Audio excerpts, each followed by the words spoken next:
Let's jump into Gamesthetic Awards. First ever Gamesthetic Awards 2025. Shout out.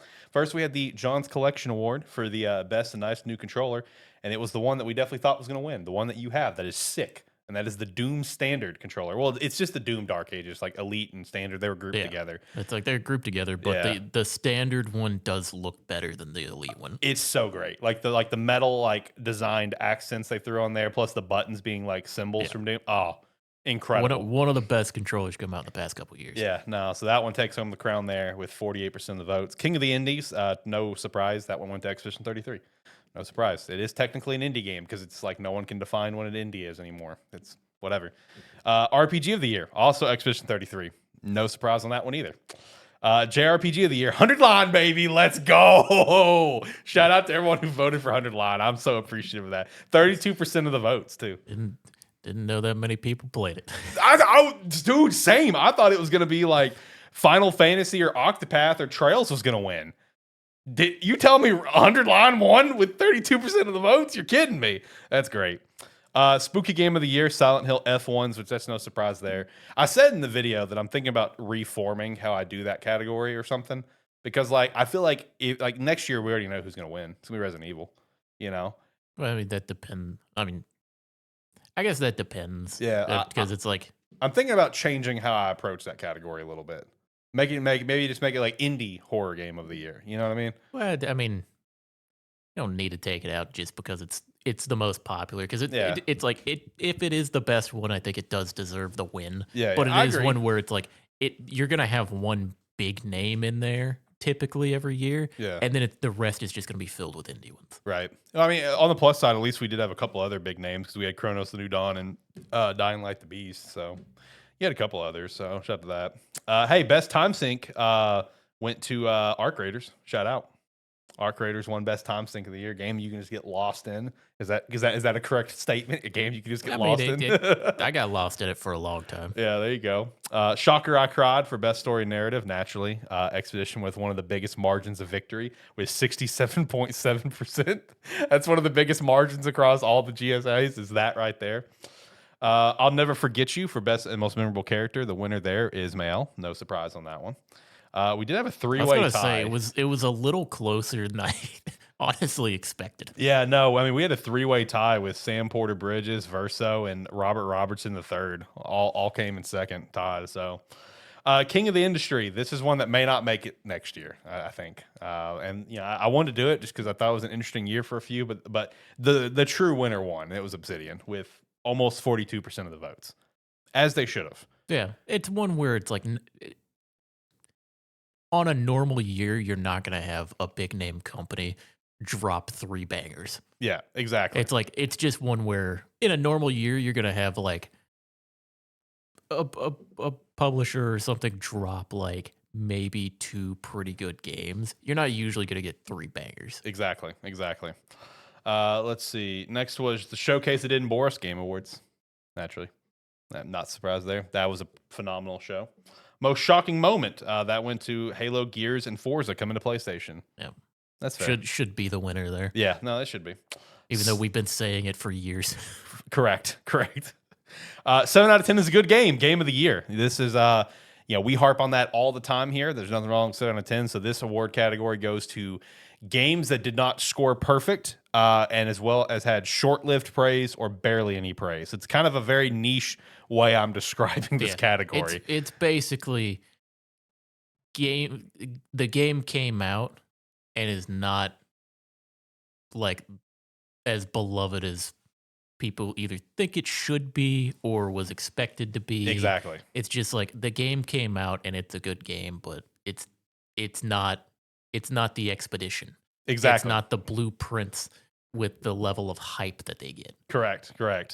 So the winner there went to Metroid Prime 4 Beyond, which I feel like that might be a little recency biased.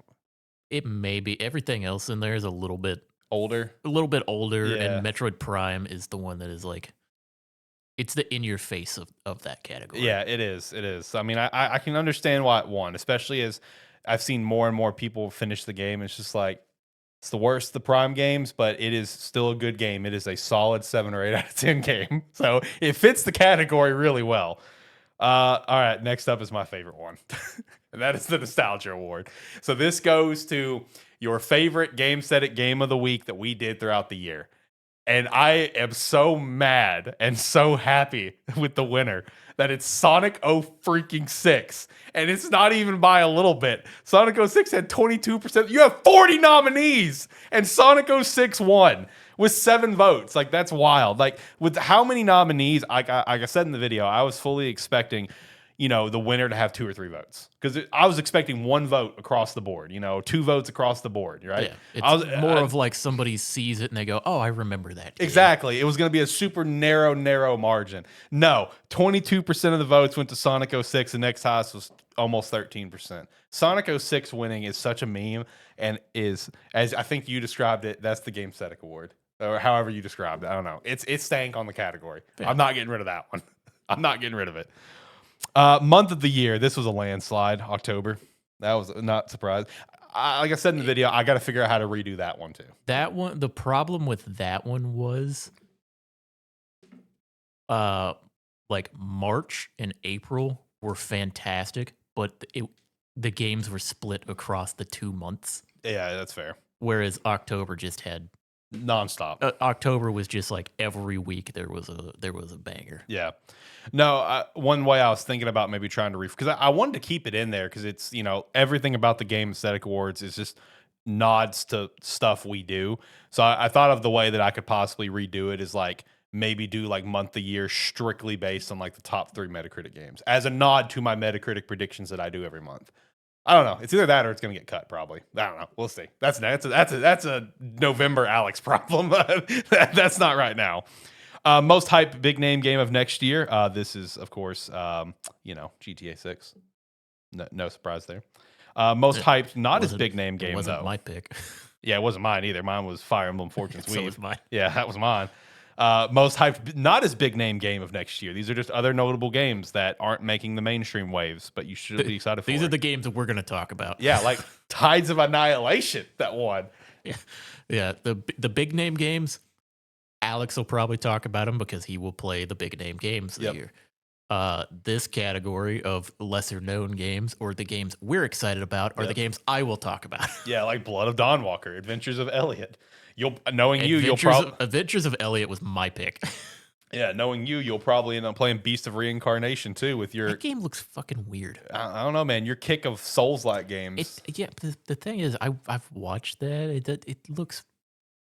I'd have to see it again. I think, because I watched it once and I did not come away with it too impressed. Yeah, or too excited, I should say. Next, we had all of the predictions, hot takes. I'm not going to go through all these. Just a lot of GTA 6. Yeah. A lot of GTA 6.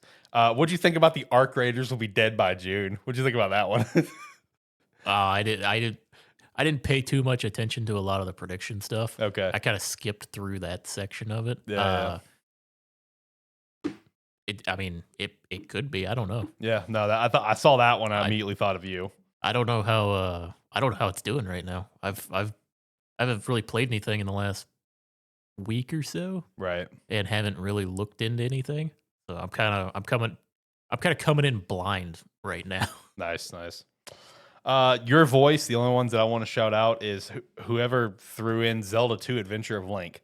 I think you're lying. First off, like, I have a lot of questions on how that was your game of the year. Like, I know it's your voice. Do what you want. But Zelda 2: Adventure of Link is like pretty much known as like one of the worst mainline Zelda games along with Triforce Heroes.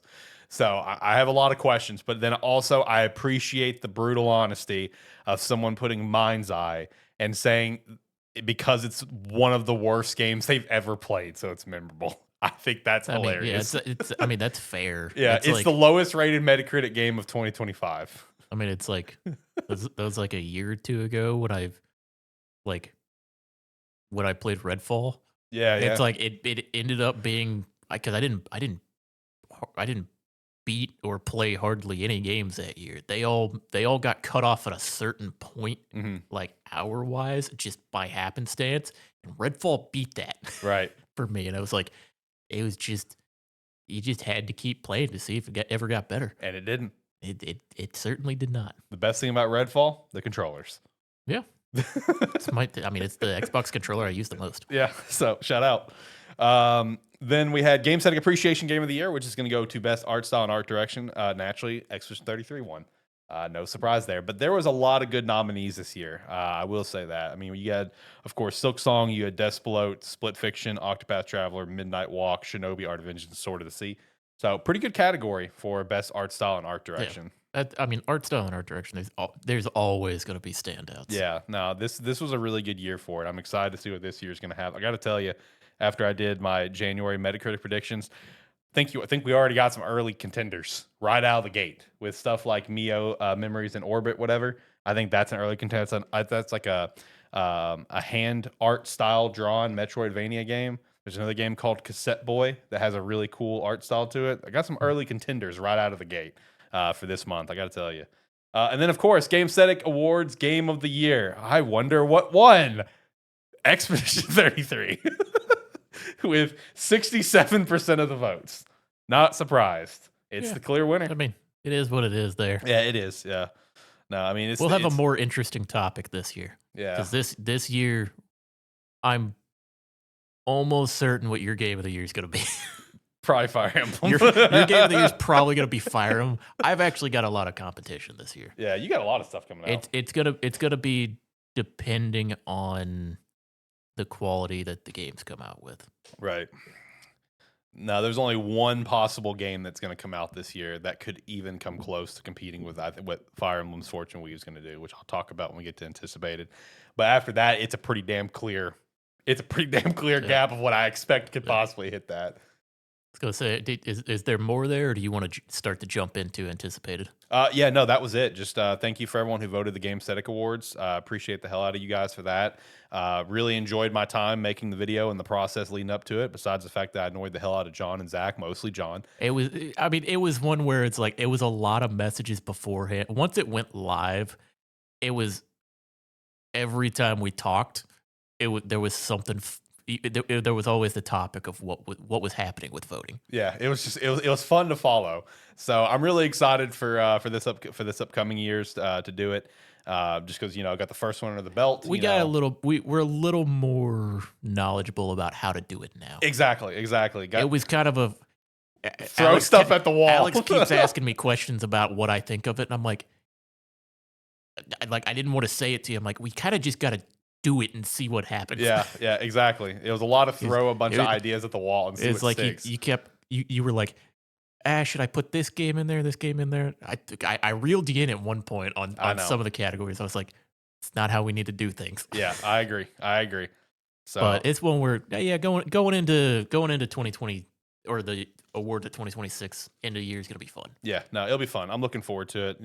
There'll be a lot of categories that make the return. There are some that just will always be there, but definitely going to shake things up potentially, and some get taken out and stuff. But for everyone that voted, we appreciate you. It was a lot of fun seeing the voting process, everything.